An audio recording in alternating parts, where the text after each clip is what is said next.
여러분 안녕하십니까? 이어서 광주에서 전해드립니다. 윤석열 대통령 탄핵안 표결을 하루 앞두고 광주 전남 지역에서는 탄핵을 촉구하는 목소리가 커지고 있습니다. 지역 단체들은 오늘 비상시국회의를 열거나 긴급 성명을 발표하는가 하면 내일 서울 상경 집회까지 예고했습니다. 송정근 기자가 보도합니다. 구호를 외치겠습니다. 내란 속에 윤석열을 즉각 체포하라! 5.18 공법단체 등 지역 시민단체 25곳은 오늘 오전 비상시국회의를 열었습니다. 이들 단체는 윤석열 대통령 탄핵과 비상계엄령 관련자 처벌 등을 요구했습니다. 내일 탄핵소추안 표결을 앞두고 있는 만큼 국회의 역할도 강조했습니다. 국회는 국민의 일원들을 받들어 윤석열 탄핵 절차에 즉각 나서야 하고 반드시 탄핵안을 통과시켜야 합니다. 그게 제22대 국회의원들에게 부여된 역사적인 과제입니다. 또 이들 단체는 탄핵안이 가결되더라도 최종 판결이 나기 전까지 관련 집회를 이어가겠다고 밝혔습니다. 과거 촛불혁명 때의 경험에 의하면 국회에서 탄핵이 통과된다 하더라도 헌법재판소의 최종 결정이 내려지기까지는 국민들이 계속해서 거리에서 함성을 외치고 해야 하지 않을까. 또 다른 시민단체인 윤석열 정권 퇴진과 광주 비상행동은 긴급 성명서를 발표하고 국민의힘 의원들의 탄핵 동참을 촉구했습니다. 거리에서 만난 시민들도 탄핵에 찬성하는 입장을 보였습니다. 무조건 탄핵 찬성, 무조건 표결 밀어내야 됩니다. 탄핵으로. 국민이 맡긴 주권에 배신한 일이니까 당장 탄핵을 하고 법적으로 처벌을 하는 게 맞지 않나 생각합니다. 광주 시민 700명은 내일 서울 국회의사당에서 집결해 윤석열 정권 퇴진을 위한 집회에 참여할 예정입니다. 야당이 대통령 수사와 체포를 요구하는 특별 성명 등을 발표하는가 하면 윤석열 대통령 지지율이 최저치를 기록해 탄핵을 요구하는 지역 여론은 더 거세질 것으로 보입니다. MBC 뉴스 송정근입니다. 한편 민주당 등 야당을 중심으로 이번 사태를 윤석열 대통령 내란 사태로 명명하고 탄핵을 촉구하고 나선 가운데 지역민들은 제2차 계엄 사태가 나기 전에 하루라도 빠른 대통령 직무정지를 요구하고 있습니다. 김윤 기자가 취재했습니다. 12.3 윤석열 대통령의 기습적인 불법 비상계엄 선포, 척결과 처단 등 섬뜩한 단어를 써가며 담화문을 발표하는 모습에 온 국민이 공포에 떨어야 했습니다. 파렴치한 종북 반국가 세력들을 일거에 척결하고 자유헌정 질서를 지키기 위해 비상계엄을 선포합니다. 불법 계엄이 국회에 의해서 무력화된 뒤 이틀이 지났지만 대통령은 여전히 공식 입장을 표명하지 않고 있습니다. 또한 불법 계엄에 가담했던 군 인사들도 같은 자리에 버티고 있어 정치권에서는 제2의 계엄 사태를 경고하고 있습니다. 내가 무슨 잘못이냐는 뻔뻔한 적법 주장과 합리화가 제2 계엄 시도의 첫 번째 신호탄입니다. 지역 주민들은 불법 비상계엄 사태가 아직 진화되지 않으면서 불안감을 감추지 못하고 있습니다. 현재 시대에 나올 수 있는 발상인지에 대해서도 의문이 들었고 그래서 잠을 못 잤던 것 같습니다. 또한 내일 저녁 7시로 국회에서 예정된 윤석열 대통령 탄핵 소추안 표결에 모든 국회의원들이 찬성표를 던져야 한다고 촉구하고 있습니다. 그리고 내일 표결은 국민의힘에서 좀 정신 좀 차리고 잘 표결에 임해줬으면 좋겠어요. 자녀를 군대에 보낸 부모들은 하루하루가 불안하다며 이 사태가 빨리 해결되길 간절히 바랐습니다. 지금 아들이 엊그저께 훈련 끝나고 자대 배치를 받았는데 그래서 더 눈물이 나더라고요. 걱정이 되고. 12.3 불법 비상계엄 사태를 주도한 윤석열 대통령의 국회 탄핵 표결을 앞두고 호남민들도 불안과 초조 속에 하루를 보내고 있습니다. MBC 뉴스 김윤입니다.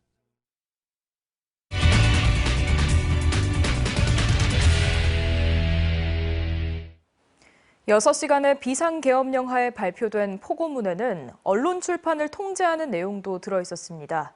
44년 전 계엄군의 검열 아래 광주의 진실을 보도하지 못했고 이 때문에 시민들에 의해 방송국이 불에 탔던 광주 MBC의 악몽을 떠올리게 합니다. 주현정 기자가 한 걸음 더 들어가 집중 취재했습니다. 지키기 위해 비상계엄을 선포합니다. 간밤 느닷없는 비상계엄령 선포와 곧이어 발표된 계엄포고령 1호.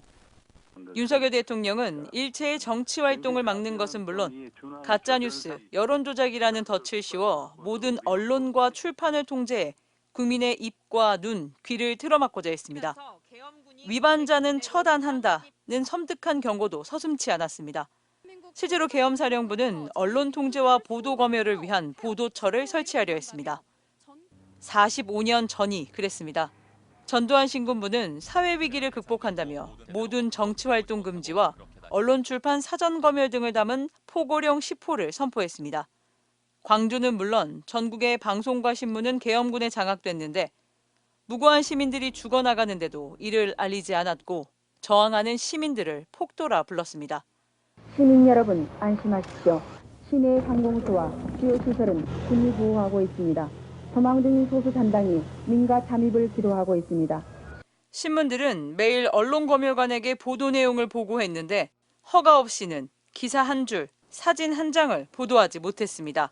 이렇게 빨간 볼펜으로 동글뱅이 쳐가 별표 딱 해가지고 재고 요망했더라고요. 광주 항쟁 사태도 광주라고 하는 표현을 못했어요. 한동안에 KC라고 했습니다. 그것도 겨우. 당시 시민들은 진실에는 침묵하고 계엄에는 부역하는 언론을 향한 분노를 이곳에 있던 광주 MBC 건물에 화염병을 던지는 것으로 표출했습니다. 80년 전두환 때 해직된 언론인들은 경고합니다. 윤석열 장기 집권을 하겠다고 그런 식으로 대들었던 것이죠. 그러나 막아야죠. 있는 사실 그대로 보고 보도하고 용감하게 그 사실을 알리고 그러면서 우리 나름대로 내부 결속을 다지는 것. 그것 말고는 전 방법이 없다고 봅니다. 지난 3일 밤 기습 계엄령 선포에 이은 언론 통제 포고령으로 광주 MBC를 비롯한 지역의 신문과 방송들은 기자들을 긴급 소집해 계엄군 진입에 대비한 회의를 열며 대책을 논의하기도 했습니다. 한편 광주문화방송은 지난달 창사 60주년 기념식에서 5.18 당시의 왜곡, 축소 보도를 반성한다며 44년 만에 국민과 광주 시민 5월 영령께 공식 사과했습니다. MBC 뉴스 주현정입니다. 그럼 여기서 비상계엄령 하에 언론 검열을 뚫고 5.18 광주의 참상을 취재한 나경택 기자를 스튜디오로 모셔 당시 상황 이야기를 들어보겠습니다. 나경택 기자는 당시 전남매일, 지금의 광주일보죠. 사진기자로 활동하며 광주 시민들의 저항과 고통을 기록했습니다. 기자님 어서 오십시오. 네, 안녕하십니까. 79년 이후 45년 만에 또다시 계엄령을 겪게 되셨습니다. 이번 사태 어떻게 보셨나요? 끔찍하지요. 이럴 수는 없습니다. 지금 시민 정신이 지금 옛날하고는 틀리거든요. 근데 이런 환경 속에 이 시대에 계엄령을 발표했다는 것은 이해가 가지 않습니다. 있을 수가 없는 일입니다. 기자님께서 활동하셨던 80년대 5.18 이전에도 계엄 상황이었다고 알고 있고 또 그때 당시 언론 통제가 굉장히 심했다고 들었는데 언론 검열관실이라는 곳까지 운영이 됐다고 들었습니다. 이곳은 정확히 어떤 곳인가요? 1979년 10월 26일 박정희 대통령이 시해당한 대로 계엄령이 발표가 되거든요. 그래가지고 그때부터 신문의 검열이 시작됐습니다. 방송이나 신문, 잡지 모두가 검열이 시작됐죠. 그 호남 지방의 강주 전남 지방의 검열은 전남도청 2층 거기에서 검열을 했는데 검열관은 소령, 대위, 중위 그리고 보안대 상사, 사복을 입은 상사 이런 사람들이 검열을 했습니다. 그리고 신문을 대결을 갖고 가지고 여기에서 검열필 그리고 도장을 찍어주면 그 신문을 보도를 했었거든요. 근데 제일 처음에 당시는 검열 때 이 기사를 이렇게 빨간 줄로 이렇게 긋거든요. 그러면 그것을 공간을 그대로 해가지고 빈 공간을 두고 신문을 인쇄를 했었습니다. 그러니까 이 사람들이 다음부터는 기사를 채우라고 해서 발표한 대로 그대로 기사를 써가지고 그 신문을 발행하고 그랬었죠. 그런 언론 검열 상황이 5.18 이후에 더 심해졌다고 알고 있습니다. 5.18 당시 상황은 어땠나요? 그렇습니다. 5월 18일 일요일이었고 5월 19일 출근을 해가지고 저는 이제 금남로를 제일로 이제 가서 전일빌딩에서 주로 취재를 했었는데 제일로 제가 19일 오전에 취재했던 것은 장갑차 뒤에서 공수부대가 젊은이를 막 곤봉으로 두들겨 팬 것입니다. 그 젊은이 옷 사이가 막 피투성이가 된 사지거든요. 그리고 바로 금남로에서 부부처럼 오는 부부들, 이 남녀가 또 피투성이가 된 상태에서 그 여자가 피를 흘리면서도 남자 얼굴을 수건으로 닦아준 장면, 이런 것을 취재를 해서 마감 시간 안에, 그때는 석간 마감이 10시 반이었고요. 오전 10시 반이었습니다. 그래서 들어와서 신문에 사용할 줄 알고 부랴부랴 인화를 해서 넘기고 대석해 넘기고 했는데 검열 과정에서 사진은 그냥 기사 한 줄도 못 썼습니다. 그런 신문을 보는 순간 강주 시민이나 대학생들이 기자들도 잡으면 때려 죽이려고 했고 특히 사진을 찍는 사진 기자는 더 위험을 느꼈습니다. 근데 그 5.18 항쟁 전에 경찰들이 망원된 이로 시위대를 체증을 하거든요. 사진을 찍어요. 그래가지고 그 대학생이 다른 시위 장소에서 잡혀와서 사진에 대조해 갖고 얼굴이 있으면 구속을 시켰거든요. 그러니까 강주 시민이나 대학생들이 사진 찍힌 것을 굉장히 싫어했습니다. 그래서 저는 위험을 무릅쓰고 전이빌딩에서 주로 올라가서 사진을 찍었는데 그런 그 한 줄로 보도를 못한 것. 그래서 저희들은 20일 날 우리 기자들이 전부 보는 그대로 사진 취재하는 거 그대로 신문을 만들었습니다. 그때는 이제 컴퓨터가 아니고 할자로 이렇게 신문을 제작을 하거든요. 그걸 이제 초판이라고 합니다. 간부가 그것을 알고 초판을 엎어버렸죠. 그때부터 이제 신문사는 휴관에 들어가고 기자들이나 공무국에 있는 사람들은 뿔뿔이 헤어지고, 그리고 이제 저는 이제 결혼을 한 다음에 아장아장 거래된 딸이 있었거든요. 저도 이제 딸 때문에 집에 들어가고 싶죠. 그러지만 강주 역사는 제 손으로 기록해야겠다. 그래가지고 건물에서 자면서 그렇게 기록을 했던 것입니다. 방금 말씀해 주신 것처럼 광주 역사는 내 손으로 기록해야겠다라는 마음가짐으로 임해주셨다고 했는데 그 부분에 대해서도 좀 구체적으로 듣고 싶어요. 사실 위험한 상황임에도 불구하고 포기하지 않고 계속 취재를 이어가셨습니다. 정확히 어떤 마음가짐으로 임하셨을까요? 제가 이제 그런 마음을 가지고 취재를 했는데 그것은 이제 건물에서 자다 보니까 저녁에는 춥지 않습니까? 그리고 밥을 못 먹지 않습니까? 그때는 제가 몸도 컸고 좀 많이 먹을 때거든요. 근데 며칠째 굶고 그러니까 춥고 배고픔이 저한테는 큰 고통이었습니다. 그렇지만은 강주 시민을 대신하는 기자로서 강주 역사는 내 손으로 기록해왔다 가지고 끝까지 기록을 했던 것입니다. 그렇게 힘든 노력이 있었음에도 불구하고 이번에 다시 비상계엄령이 선포가 됐습니다. 모든 일을 겪어오신 선배로서 후배 언론인들에게 한 말씀 해주신다면요? 저 후배 언론인들 이번에 국회에 보십시오. 국회에서 많은 시민들이 모여와 가지고 그 특수부대 군인들을 못 들어가게끔, 국회 못 들어가게끔 막고 하는 거 보십시오. 그렇게 시민 정신이 달려졌습니다. 그리고 5.18 항쟁의 때 그렇게 무자비에 시민들 두들겨 패고 총을 쏴서 죽였던 그 군인들의 모습이 이번 군인들한테는 제가 볼 수가 없었습니다. 그것은 다음은 5.18 항쟁에서 피해를 줬던 그 군인들이 나중에는 언젠가 추적을 당해가지고 벌을 받거든요. 그러니까 이번에 군인들은 그렇지 않았느냐 그렇게 생각됩니다. 그래서 후배 기자들도 이번에 보면은 상당히 열심히 또 뛰었고, 또 옛날에는 그 강주는 SNS가 되지 않기 때문에 핸드폰도 없고 그래서 고립무원이었거든요. 그러니까 항상 텔레비는 강주 폭도들이 있다. 그러니까 모든 강주를 제외한 다른 시도 사람들은 강주를 정말 폭도로 알고 있었습니다. 그러니까 81년도에 소년체전이 강원도 춘천에서 열렸을 때 제가 취재를 갔었거든요. 그러니까 전라남도 광주시 아닙니까? 당시는. 그 전남 모자를 쓰고 식당에를 가면 광주 폭도는 때문에 이렇게 더울 때 소년체냐고. 소년체는 항상 박정희 대통령 때 5월 달에 했거든요. 그러니까 5.18 항쟁 때문에 7월 말쯤 했습니다. 그러니까 덥죠. 그런데 그렇게 속을 몰라주더라고요. 그래서 이제 그때부터 제가 취재했던 필름을 슬라이드, 지금은 PPT가 있습니다만은 당시에는 한등기로 이렇게 볼 때입니다.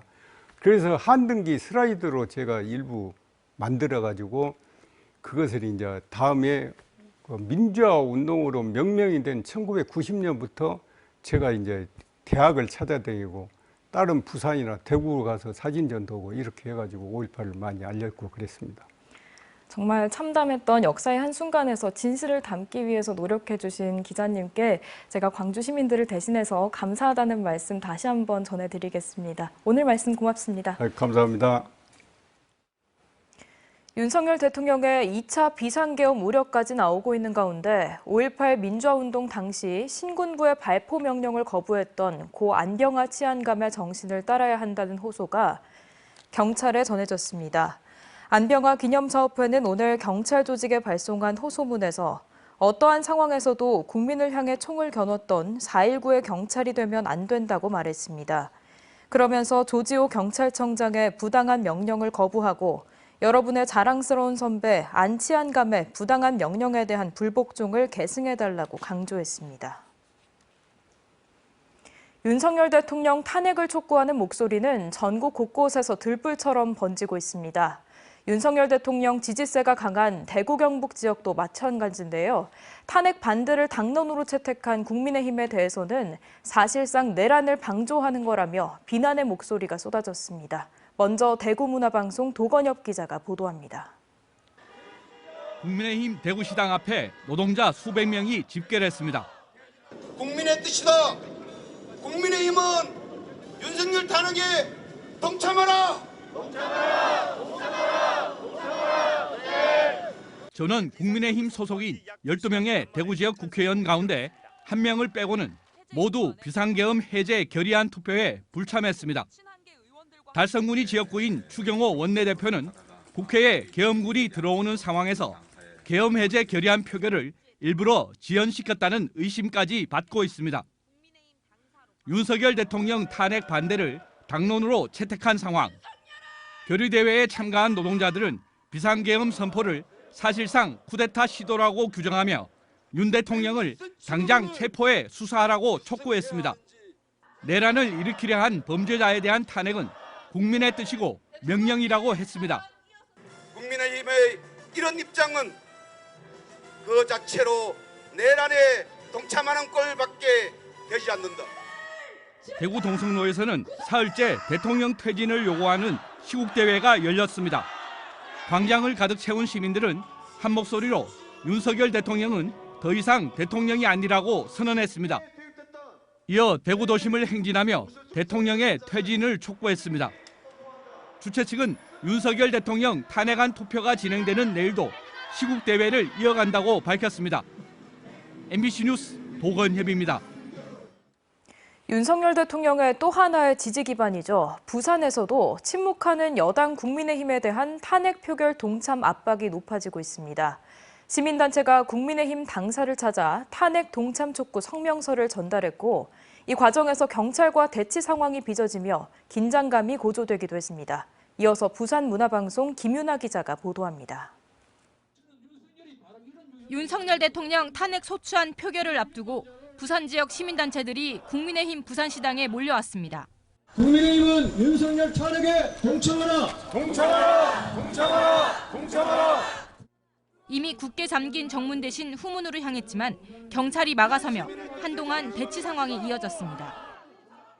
자, 경찰분들, 지금 이렇게 하는 행위는 내란에 동조하는 행위입니다. 끝내 국민의힘 부산시당 관계자를 만나지 못한 참가자들은 성명서를 접어 날리는 방식으로 대통령 탄핵 표결 동참을 촉구했습니다. 반대한 국회의원 한 사람 한 사람, 정의롭지 않은 국회의원으로, 국민을 배신한 국회의원으로 기록해 역사에 길이길이 남겨 정의의 심판을 받게 할 것입니다. 진보당 부산시당도 부산 국민의힘 의원들을 압박하고 나섰습니다. 부산 국민의힘 국회의원들은 윤석열 탄핵에 찬성해라! 찬성해라! 찬성해라! 찬성해라! 계엄 해제 요구안 표결에 부산 국민의힘 의원 5명만 찬성했을 뿐 다른 의원들은 당론 뒤에 숨어 침묵하고 있다며 탄핵 찬성 표결을 촉구했습니다. 침묵하는 이유가 무엇입니까? 혹시 국민의힘 부산시당은 윤석열의 내란 범죄를 옹호하고 있는 것입니까? 부산 시민들에게 입장을 분명히 밝히시기 바랍니다. 비상계엄 여파 사흘째, 대통령 탄핵에 대한 열망으로 부산 전체가 들끓는 가운데 침묵하는 여당에 대한 비판의 목소리도 거세지고 있습니다. MBC 뉴스 김윤아입니다. 윤석열 대통령 탄핵을 압박하는 목소리는 충청권에서도 이어지고 있습니다. 시민단체는 국민의힘 충북도당을 찾아가 탄핵 동참을 요구했고 계엄령 해제 결의안 표결에 불참했던 여당 의원들에 대해서도 규탄을 이어갔습니다. 계속해서 MBC 충북 김은초 기자가 보도합니다. 국민의힘 충북도당 앞에 시민사회단체 회원들이 현수막을 들고 모였습니다. 앞서 탄핵 반대를 당론으로 정했던 국민의힘 원내 지도부를 비판하면서 탄핵에 동참하라고 요구했습니다. 국민의힘은 선택해야 한다. 끝까지 윤석열의 하수인으로 국민의 탄핵을 받을 것인가? 늦었지만 국민의 뜻을 받들어 탄핵에 동참할 것인가? 탄핵 거부는 내란 행위에 동조하는 것이라고도 압박했습니다.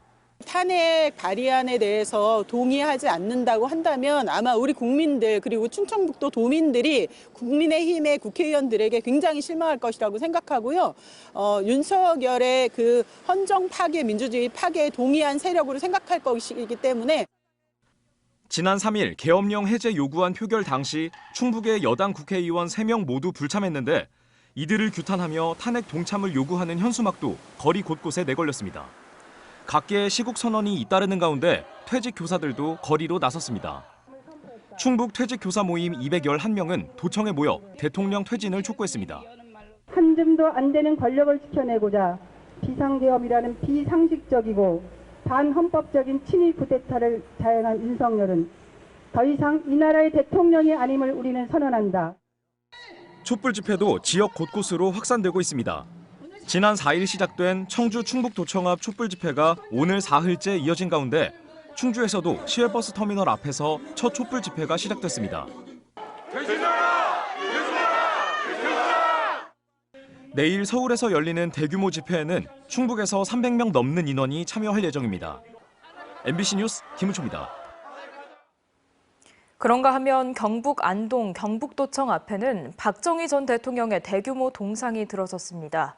경북에는 이미 구미와 포항, 경주 등 6곳에나 박 전 대통령 동상이 있는데 이번에 또 한 번 동상이 건립된 겁니다. 4번이나 비상계엄을 선포하며 민주주의를 파괴했다는 비판을 받는 박정희 전 대통령의 동상을 하필 이 비상계엄 시국에 건립하면서 논란은 더 커지고 있습니다. 안동문화방송 김경철 기자가 보도합니다.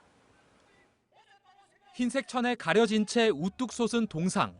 천이 거치자 모습을 드러낸 건 박정희 전 대통령. 수많은 주민들이 아침 저녁 산책을 나오는 경북도청 바로 앞 천년숲 광장 한가운데 이 동상이 놓였습니다. 높이는 무려 8.2m, 아파트 3층 높이입니다. 이 동상은 아래쪽 좌대 부분을 빼고도 높이가 무려 7m나 되는데요. 서울 광화문 광장의 이순신 장군과 세종대왕 동상의 규모보다도 큽니다. 동상을 만든 건 박정희 대통령 동상 건립추진위원회라는 민간단체. 하지만 부지를 제공하고 행정지원도 마다하지 않은 건 경상북도였습니다.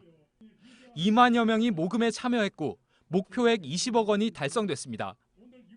추진위는 박 전 대통령을 폄훼하는 잘못된 역사인식을 바로잡기 위해 동상을 세웠다고 말했습니다. 경제개발 5개년 계획을 성공적으로 추진한 위대한 영도자였습니다. 도지사도 화답했습니다. 미국의 대통령들 다 공가가 있지만 온 나라에 동상을 세워놨습니다. 우리 편 아니라고 폄하하고 그런 나라 만들지 말고. 동상 건립을 반대하는 시민단체 등이 규탄 기자회견을 열자 박정희 전 대통령 지지자들 사이에선 고성과 욕설이 난무했습니다. 저것도 인간 아닙니다, 저거. 동상 건립 행사에 3,000명 넘는 박 전 대통령 지지자들이 몰리면서 경찰 병력이 배치돼 규탄 시민단체와 만약의 충돌에 대비하는 등 현장은 긴장감이 감돌았습니다. 독립의 성지입니다. 이곳에 독재자, 친일, 앞제비, 그리고 우리 독립군을 때려잡던 박정희 동상을 세운다니 정말 기가 막힙니다.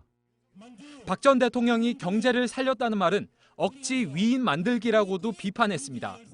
이 땅의 수많은 노동자의 짓밟힌 권리 위에 세워진 것이며 농민들의 피눈물 없이 일할 수 없었던 것이다. 5.16 군사정병과 6.3 항쟁, 10월 유신에서 부마 민주항쟁까지 비상계엄을 무려 4번이나 선포하며 현대사의 고비마다 민주주의를 위협했던 박정희 전 대통령. 그의 동상 제막이 하필 윤석열 대통령의 비상계엄 사태로 혼란스러운 전국 속에 강행되면서 논란은 앞으로 더 커질 것으로 보입니다. MBC 뉴스 김경철입니다.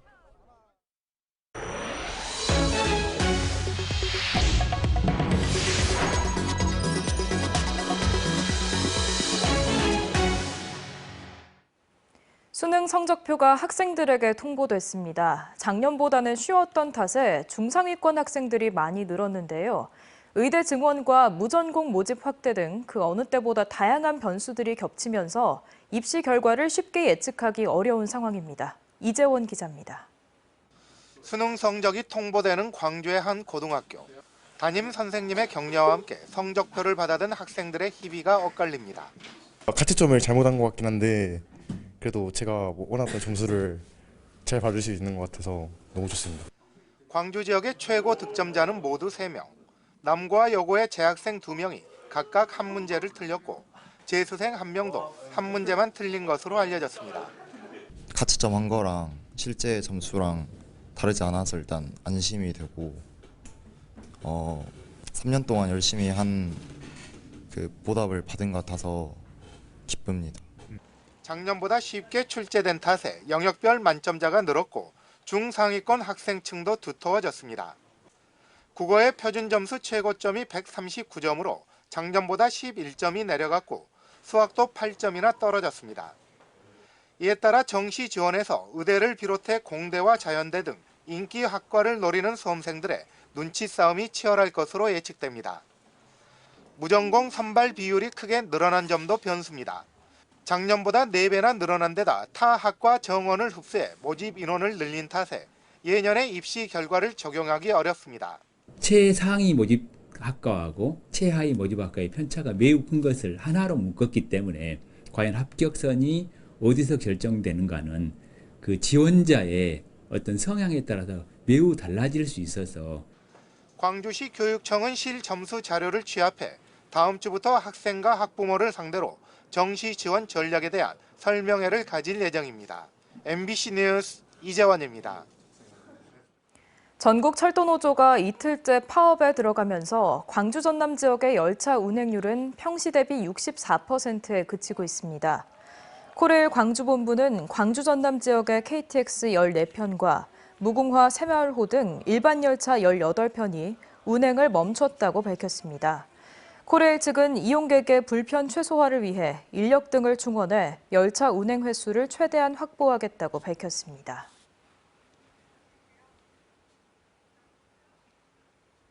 이어서 서울 MBC 뉴스특보 계속됩니다. 고맙습니다.